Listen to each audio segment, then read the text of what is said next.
जय हिंद दोस्तों। खासकर आज हम बात करेंगे कि शिक्षा सेवा चयन आयोग से जो वैकेंसीज काफ़ी साल से नहीं आ रही है, उसके बारे में आज हमने कुछ पड़ताल जो कि न्यूज़पेपर के माध्यम से आ रहे हैं, उस पे हमने बात की हुई है कि क्या और इंतज़ार कितना करना पड़ेगा क्योंकि एक्सपेरिमेंट बस स्टूडेंट पे हो रहा है, बाकी और कहीं नहीं। जो क्वेश्चन एनालाइज़ हो रहे हैं, वो निम्न है कि इंतज़ार कब तक किया जाए? पिछले कितने साल से बस एक ही काम हो रहा है। क्या एक्सपेरिमेंट बस स्टूडेंट पे होगा? जी हाँ, जो कि शिक्षा शिक्षा सेवा चयन आयोग का जो भी पिछले साल से काम चल रहा है, उसका कुछ समझ नहीं आ रहा है। ये कैसे काम होगा, कैसे नहीं होगा? क्योंकि भाई अब कितना इंतज़ार किया जाए, इंतज़ार की एक सीमा होती है। पिछले कितने साल से हम इंतज़ार कर रहे हैं, हमने बीएड, बीटीसी किया हुआ है और वो अभी तक किसी भी काम नहीं आ रहा है। ख़ासकर देखा जाए तो बस बाहर की वैकेंसी, अदर स्टेट की वैकेंसी देखा जाए उसमें फ़िल हो रहा है। बाकी हम चाहते हैं कि हमारा यूपी में ही एक बार मेहनत किया जाए और अच्छे से दिया जाए ताकि हो जाए, ताकि हम भी ये कह सकें कि हमने ये अपने जो गृह स्टेट है, गृह राज्य है उसमें लिया हुआ है। क्योंकि यूपी से हमारा जन्म स्थान भी यूपी में है, ठीक है? तो इस हिसाब से अगर आपका भी एम है ना तो लाइक और सब्सक्राइब ज़रूर कर देगा। और बाकी बात करते हैं कि न्यूज़पेपर में आज क्या आया हुआ है। तो सबसे पहली न्यूज़ है कि परिषदीय स्कूलों में ज़रूरत होने पर करेंगे शिक्षकों की भर्ती। संदीप सिंह का है, सपा सदस्य से द्वारा पूछे गए सवाल के जवाब में बोले बेसिक शिक्षा मंत्री, यानी कि लखनऊ की न्यूज़ है, इसमें क्या निकला हुआ है?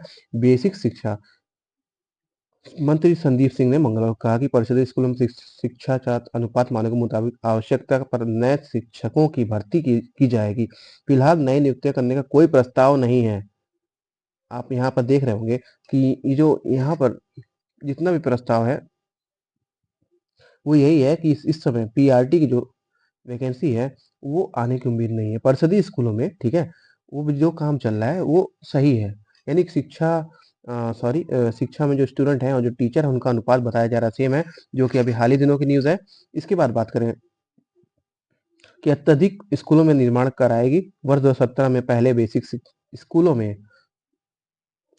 हालत बदतर और काफी सुधार हुआ है। सपा ने अनिल प्रधान में संदीप सिंह के प्राथमिक स्कूलों में के लिए शिक्षकों की भर्ती के संबंधित सवाल के जवाब में मंत्री ने कहा कि 69,000 शिक्षकों की भर्ती के मामला सुप्रीम कोर्ट में विचाराधीन है। सरकार जल्द इसका निस्तारण चाहती है। वहीं प्रदेश में 7.85 लाख बच्चों के स्कूल नहीं जाने के सवाल पर जांच कराने पर आश्वासन दिया। उन्होंने सदन में बताया है कि 7.5 साल में प्रदेश में 1,26,301 शिक्षक की भर्ती की गई है। यानी कि इन्होंने ये बता दिया है कि सदन में बताया गया कि 7.5 साल में 1,26,371 इतने शिक्षकों का जो ज्वाइनिंग है, जो शिक्षकों की भर्ती है वो कराया गया। इसके बाद अभी कोई विचाराधीन नहीं है, ठीक है?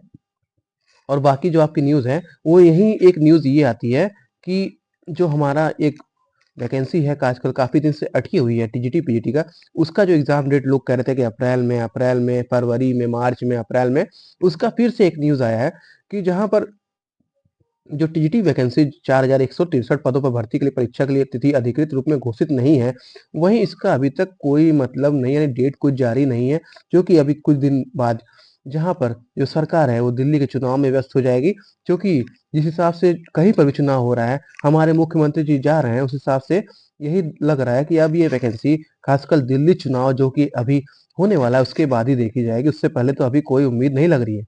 लेकिन वहीं पर एक जो छात्र जो नए सिरे से यानी कि जिन्होंने इनमें फॉर्म नहीं भरा है, उनके लिए एक न्यूज़ है जो कि आज के ही न्यूज़पेपर में है कि शिक्षा सेवा चयन आयोग ने नई भर्ती के लिए 4 जनवरी को बैठक बुलाई है।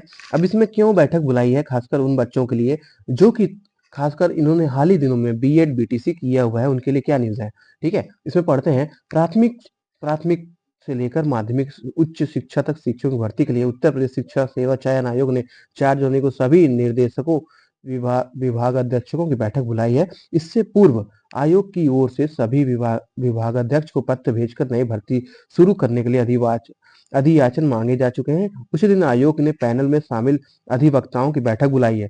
यानी कि जो भी नई वैकेंसी की बात करनी है वो इसी में होगी, नई शिक्षा सेवा चयन आयोग से, ठीक है? इसमें अगर हम बात करें तो प्राइमरी का भी जैसा कि न्यूज़ में आया है कि आपने पीछे पढ़ा है कि शिक्षक और जो छात्र हैं उनका जो अनुपात है बराबर है। लेकिन अभी देखा जाए तो अभी नई वैकेंसी जो हमारी एक रुकी हुई है टीजीटी, पीजीटी की, उसका ही पेपर होना है, उस पे बात होगी। और नई वैकेंसी के बारे में भाई देखिए, पिछले कुछ सालों से हम लोग डेली यही सुनते आ रहे हैं कि वैकेंसी आज नहीं, कल नहीं, परसों नहीं, या फिर कब होगी कुछ पता नहीं चल रहा है। इस पे आपकी क्या राय है, कमेंट करके ज़रूर बताएँ। क्योंकि इसके बारे में ज़्यादा पढ़ना यानी कि हम लोग को समय ही व्यर्थ करना है, क्योंकि पिछले 2-3 साल से जब हम न्यूज़पेपर पढ़ रहे हैं, उसमें वैकेंसी आजकल परसों नरसों ही रह रही है, उसके अलावा नहीं रह रही है। इसके अलावा जो आपके लिए काम की न्यूज़ है, खासकर कुछ कुछ छात्रों के लिए ये हैरान करने वाली, कुछ छात्रों के लिए अच्छी खबर है। राजकीय व एडेड शिक्षक भर्तियों की अर्हता एक समान करने की तैयारी, ठीक है? इसमें क्या तैयारी चल रही है कि एडेड विद्यालय में हो या राजकीय, सभी जगह पर पाठ्यक्रम एक समान रहेगा।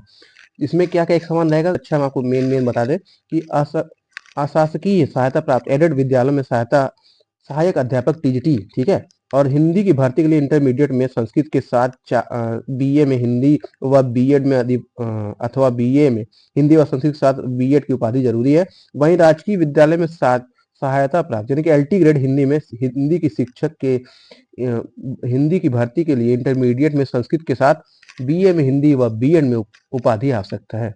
इसी तरह काफ़ी चीज़ चेंज होने यानी कि अगर आपने टीजीटी और पीजीटी में दोनों में आपको बीएड और ग्रेजुएशन हो सकता है चेंज हो जाए। इसमें काफ़ी चीज़ है, कल खासकर कला वाले भी टीजीटी पीटी कला के इंटरमीडिएट में प्राविधिक कला में बीए में डिग्री आवश्यक है, जो कि एडेड में एलटी ग्रेड में है। वहीं टीजीटी में अभी तक बीए में आपका कला आवश्यक नहीं था। हो सकता है ये चेंज हो जाए। खासकर जो छात्र नहीं किए हुए हैं उनके लिए काफ़ी बुरी खबर है, और जो छात्र कर चुके हैं उनके लिए काफ़ी अच्छी खबर है, क्योंकि उसमें जो कॉम्पिटिटर इस समय बढ़ रहे थे वो कम हो जाएँगे। ठीक है? इसी तरह संगीत में भी काफ़ी है। संगीत में 4 वर्षीय प्रभाकर की डिग्री माँगी जाती थी, जबकि एलटी ग्रेड में शिक्षक संगीत के लिए प्रभाकर डिग्री बीएड की उपाधि ज़रूरी थी। अब यहाँ पर लग रहा है सभी जगह टीजीटी और एलटी ग्रेड में यहाँ पर आपको बीएड और ग्रेजुएशन भी रहना मोटी बात करें, तो अब जो नया पर विचार होने जा रहा है, वो है कि अगर आपने ललित कला से यानी कि आपने कला कला का विषय है, संगीत विषय है, तो इसमें जो काफ़ी चीज़ें आपका इस समय विचाराधीन है, वो ये है कि आपका हर जगह यानी कि अगर आप टीजीटी से हैं, शिक्षा सेवा चयन आयोग से हैं, या फिर आप एलटी ग्रेड की वैकेंसी वेट कर रहे हैं, तो वहाँ पर आपका कला और जो संगीत और ये सब विषय हैं, यहाँ पर आपका बीए यानी कि आपका 10th 12th में भी हो सकता है, और आपका बीए में भी हो सकता है कि आपने जो ग्रेजुएशन किया हुआ है, वो उसी विषय से किया हुआ है, और आपका बीएड भी अनिवार्य हो सकता है। अब इस पे देखते हैं क्या क्या चेंज होगा, आपको पूरी खबर दी जाएगी। उससे पहले अगर आप तैयारी कर रहे हैं तो ज़रूर लगे रहिए, और ख़ासकर जो इस समय इधर-उधर हैं, भटक रहे हैं, वो प्लीज़ लग जाएँ। क्योंकि देखिए कोई भी भरोसा नहीं है कब इस समय जो कि वैकेंसीज़ पूरी करा ली जाए, क्योंकि इस समय काफ़ी चुनाव है, ख़ासकर दिल्ली के हैं और यूपी के भी आने वाले हैं। तो दोस्तों ये उम्मीद करते हैं आपको पसंद आएगा। लाइक और सब्सक्राइब ज़रूर कर दिएगा। धन्यवाद।